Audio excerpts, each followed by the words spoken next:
Hi everyone, welcome back to my channel. और सर्दियों बाद वीडियो पोस्ट करती हुई मैं आई नो कि किसी को कुछ खास फ़र्क नहीं पड़ता, बट सिंस एडवांस काफ़ी करीब आ चुका है तो मैंने सोचा चलो थोड़ी अपडेट दे ही देते हैं। वैसे कुछ खास मेरे पास अपडेट देने को है नहीं, मतलब मैंने ना रिज़ल्ट पोस्ट किया था ना ही कुछ और डिस्कस किया, बिकॉज क्योंकि मतलब रिज़ल्ट आने के बाद तो मुझे ज़िंदगी मेरी ख़त्म सी लगने लगी थी। आई स्वेयर, लाइक जब रिज़ल्ट आया था और मुझे शॉक तो थोड़ा लगा था, but it's okay. Eight the end of the day वो एक्सेप्ट करना ही है, क्या ही कर सकते हैं उसके सिवा। तो ज़्यादा कुछ नहीं।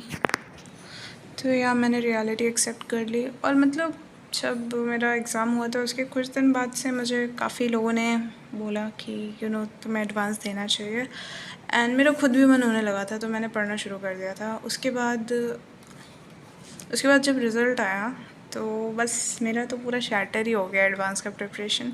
मतलब मुझे ऐसा लगने लगा था कि अब तो कुछ नहीं हो पाएगा, बिकॉज़ रिज़ल्ट तो भाई मेरा बस 85.5 ही आया था, उससे ज़्यादा कुछ नहीं हो पाया मेरे साथ। और फिर से मुझे केमिस्ट्री ने काफ़ी धोखा दे दिया। एनीवेज़ मेरी भी थोड़ी गलती है। और लाइक जिस टाइम रिज़ल्ट आया था सारे के सारे कमेंट सेक्शन वीडियोस के भरे हुए थे जस्टिस फॉर 4S करके, और वो मेरी भी शिफ्ट थी, बट कौन सी जस्टिस मिलेगी भाई। इट्स ओके, नहीं हो पाया तो अपनी भी गलती होती है, एंड थोड़ी बहुत शिफ्ट की भी, बट इट्स ओके जो भी है। तो उसके बाद काफ़ी ज़्यादा थिंक करने के बाद मैंने मतलब भर ही दिया एडवांस का फॉर्म। एंड राइट नाउ बस आज 11 में है और 17 को हमारा एग्ज़ाम है। और मतलब अभी तक ना मैंने एक भी मॉक नहीं दिया। आई नो ये काफ़ी बेकार लग रहा है सुनने में, बट मैंने नहीं दिया बिकॉज बीच में जब कंसिस्टेंसी मेंटेन हो गई थी मेरी, तब मेरी हेल्थ भी like no, it's not the right time. अभी तो जब बीमार होना है कुछ दिन के लिए, तो मेरा एक हफ़्ता उसमें बिगड़ गया। और अब ना मतलब अब मेरे अंदर वो फीलिंग नहीं आ रही है क्वेश्चंस करने की। अब ऐसा लग रहा है फ़र्स्ट ऑफ़ ऑल टाइम बहुत कम है, ठीक है, क्या ही कर लेगा बंदा इतने कम टाइम में। और दूसरी बात कि मतलब इट्स लाइक पूरा जो नहीं होता आपका ऑब्सेशन ख़त्म हो जाए, वो वाली चीज़। तो फिर मैंने सोचा बस मैं एक ही मॉक दूंगी, बिकॉज़ मेरी देखो एक्सपेक्टेशन ज़ीरो ही है एडवांस से। बिकॉज़ मतलब मैं मानती हूँ मैंने मेरे ड्रॉप ईयर में लाइक एड्यूनीति से फ़िज़िक्स पढ़ा था।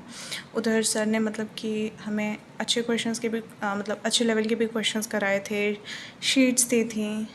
दो मैं बहुत अच्छे से नहीं अटेम्प्ट की उन सबको, but while I was solving advance के क्वेश्चन मुझे कॉन्फिडेंट फील होने लगा था, मतलब या आई फेल्ट लाइक कि मुझसे हो जा रहे हैं।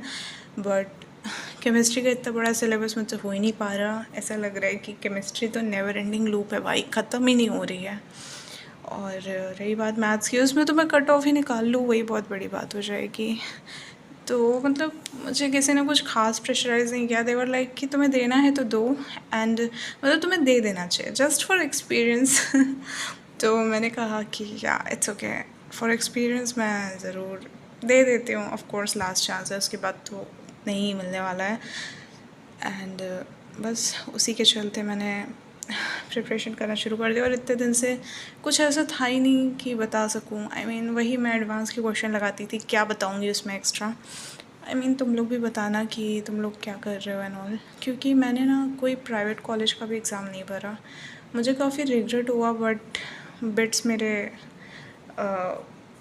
फाइनेंशियल कंडीशन के बाहर है। एंड मतलब मतलब लोन लेने में कोई प्रॉब्लम नहीं है, बट स्टिल भाई वो लोन काफ़ी हेक्टिक रहेगा। और दूसरी बात, it is very very competitive. मतलब यहाँ पे मेंस में ही कुछ नहीं हो पा रहा। इट्स नॉट लाइक मैं बुरा बोल रही हूँ, but BITSAT is also kind impossible for me. और वैसे भी अब तो कोई मतलब नहीं है, डेट निकल चुकी है रजिस्ट्रेशन की। और कॉमेड की MST CET भी मैंने नहीं भरा। आई डोंट नो वाई, पता नहीं क्या चल रहा था मेरे माइंड में, मैंने भरा ही नहीं कुछ। तो eight the end of the day मेरे पास ये एक एग्ज़ाम बचा है एडवांस। अब कैसा जाएगा कैसा नहीं वो मैं ज़रूर से बताऊँगी, बट रियली मतलब this is the end of my JEE journey for sure. इसके बाद I am not in the mood of any second drop और समथिंग। मुझे नहीं लगता। कल ही मैंने साक्षी मैम का वीडियो देखा था वेयर शी टोल्ड कि मतलब पार्शियल ड्रॉप ने वर्ड सीख लिया है सब ने।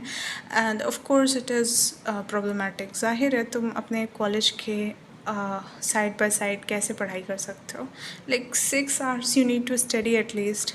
और मैंने थोड़ा सा और रिसर्च की सेकेंड ड्रॉपर्स के बारे में, तो मुझे रियलाइज़ हुआ कि बहुत सारी कंपनीज़ सेकेंड ड्रॉपर्स को वैसे भी नहीं हायर करती हैं। मतलब this is kinda weird, but ठीक है, अब जो फैक्ट है वो फैक्ट है। एंड वैसे भी I am so done with this exam now, तो this is the only exam I am giving right now. उसके बाद रिसर्च के 2 एग्ज़ाम्स हैं and I am not so interested in research. अभी हाल ही में मैंने एक वीडियो देख ली थी जिसके वजह से मेरा पॉइंट ऑफ व्यू बदल गया, but let's see what happens. और एडवांस में क्या होगा वो मैं ज़रूर बताऊँगी। और उससे पहले मुझे 6 घंटे बैठने की प्रैक्टिस हो जानी चाहिए एग्ज़ाम के लिए, नहीं तो 6 घंटे का एग्ज़ाम लिखने के लिए 6 घंटे बैठना भी आना चाहिए। तो यही है फ़िलहाल के लिए। तो एडवांस आने वाला है और तुम लोगों के भी जो एग्ज़ाम्स आने वाले हैं, all the best. I hope कि at the end of the day सब कुछ अच्छा हो, मेरे साथ या तुम लोगों के साथ, ऑफ कोर्स सबके साथ ही, सबका साथ सबका विकास हो गया। तो काफ़ी ज़्यादा बोल दिया है मैंने। So bye bye, take care, see you after advance. बताती हूँ कि कैसा हुआ मेरा 6 घंटे का एक्सपीरियंस वहाँ पे। Bye bye.